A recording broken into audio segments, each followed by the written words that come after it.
And that concludes the statement. And we now move on to motion number 1 on business of the House today. Minister to move. Make to move. The question is as on the order paper. As many as are of that opinion say aye. Aye. Of the contrary, no. I think the ayes have it. The ayes have it. And we now come to the Select Committee statement on behalf of the Procedure Committee. Lee Dillon will speak for up to 10 minutes, during which no interventions may be taken. At the conclusion of his statement, I will call members to ask questions on the subject of the statement. These should be brief questions and not full speeches. And can I emphasise that questions should be directed to the Select Committee Chair and not the relevant Government Minister. Front benches, of course, may take part in questioning. I call Lee Dillon. Thank you, Madam Deputy Speaker. It's a pleasure to speak on behalf of the Procedure Committee about our 4th report of the session, which looks at the ideas of introducing call lists. And I am happy to stand in for the Chair of our Select Committee on this occasion. I also want to start by thanking the Backbench Business Committee for giving us time today and my colleagues on the Procedures Committee for the thoughtful and constructive way they have approached this work. We launched this inquiry, Madam Deputy Speaker, because members from all sides of the House raised concerns with us. Some colleagues told us that they wanted more certainty in the sitting day. Others spoke about the challenges they face because of disabilities, long-term health conditions or caring responsibilities. And colleagues from smaller parties explained how difficult it can be to know whether they'll be called at all in a debate. For many of them, call lists seemed like a straightforward answer. But we also heard the opposite view, strongly and sincerely held. Some members were worried that call lists could change the very character of debate in this chamber. They feared we'd lose the spontaneity, the energy and the genuine back and forth that makes this place what it is. So our task was to look at all of this in the balanced, evidence-based way. We took written and oral evidence from a wide range of people, from former Deputy Speakers Nigel Evans, Baroness Lang and Baroness Winterton, from smaller parties, the Hansard Society, Centenary Action and the presiding officers of the devolved legislatures. Their insights were incredibly helpful and we're grateful to all of them.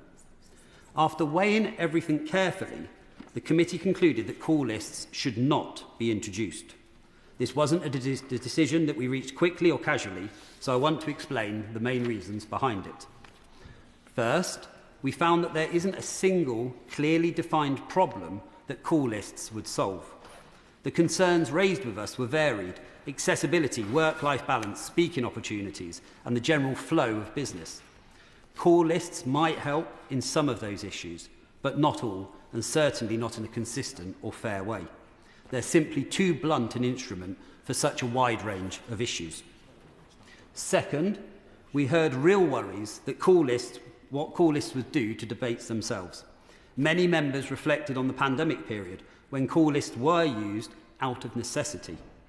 Those arrangements were right for that moment, but they were undeniably reduced spontaneity. Interventions were limited or banned, and the chamber felt flatter, and the natural rhythm of debate was lost. That experience made it clear that call lists can change the atmosphere here in ways that we might not want to repeat. Third, we looked at how other legislators use call lists. It was a useful exercise, but in truth, their systems operate in a very different procedural environment. Many of them allocate speaking rights proportionally between parties. That is not how this House works. You can't simply lift one feature from another parliament and drop it into ours without considering the procedural ecosystem around it. Fourth, we examined how call lists would fit in with the way time is currently managed in this House. Our existing system strikes a careful balance between certainty and flexibility. We know when the day starts and ends, and we know how long different types of business can run. But we also have the ability to respond quickly to events through urgent questions and statements. That flexibility is essential to the House's role in holding the government to account. Introducing call lists would disrupt that balance, and doing so would require a much wider rethink of how the parliamentary day is structured. And finally, we considered the role of the Speaker and Deputy Speakers. Their discretion in calling members is fundamental to how debates are managed. They are elected by the House, they are impartial, and they are trusted to use their judgment fairly. Call lists would inevitably limit that discretion. We did not find a strong enough case to justify restricting the Chair's ability to steward debates effectively. And we note that there are already informal mechanisms in place to support members who have genuine health or accessibility needs, and that the Speaker's office handles these with care and sensitivity. Our report also suggests that the Modernisation Committee should set out how it intends to approach its upcoming work on the use of time in the Chamber. That broader perspective will help the House to think about these issues in the round rather than in isolation. So, to close, Madam Deputy Speaker, I want to say that we fully understand why some colleagues may be disappointed by our conclusions. We listened carefully to all the views put to us and we took them seriously. But our recommendation is based on detailed evidence and a clear view that call lists are not the right solution to the concerns raised. They would change some of the fundamental features of how this chamber operates and not necessarily for the better. This report isn't the end of the conversation. What it does is give the House a structured foundation on which those conversations can continue. And with that, Madam Deputy Speaker, I commend this report to the House.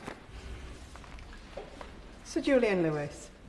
It's very rare, Madam Speaker. In fact, I can't think of a previous occasion in approaching 29 or 30 years in this House that I've heard a statement from a select committee with every word of which I entirely agree. This is one of those occasions, and I'd like to congratulate the committee and the members who are involved in the preparation of this excellent contribution. I thank the Right Honourable Member for his question, and I will pass on that thanks to the committee. I think that we genuinely did take that wider consideration into the multiple aspects that we'd have to change if we were going to bring call lists into fruition. Jim Shannon. Can I thank the Chair of the Select Committee very much for what he said. And I agree with the Honourable Gentleman. It's not often we have two people agreeing spontaneously with the Chair of the Committee. And I suppose at the end of the day, I think, Madam Deputy Chair, that I have the strongest legs in the Chamber because I'm nearly always last. Today, Madam Deputy Speaker, of course, you brought me in third from the end, so that record has been beat today for a change. But can I just say that I enjoy the spontaneity that we have in the Chamber. I don't think there's any need for change whatsoever. I'm not a traditionalist, but I love the way we do it. Let's not change it. I thank the member for his comment, and we agree spontaneity is such an important aspect of how we operate here. And that concludes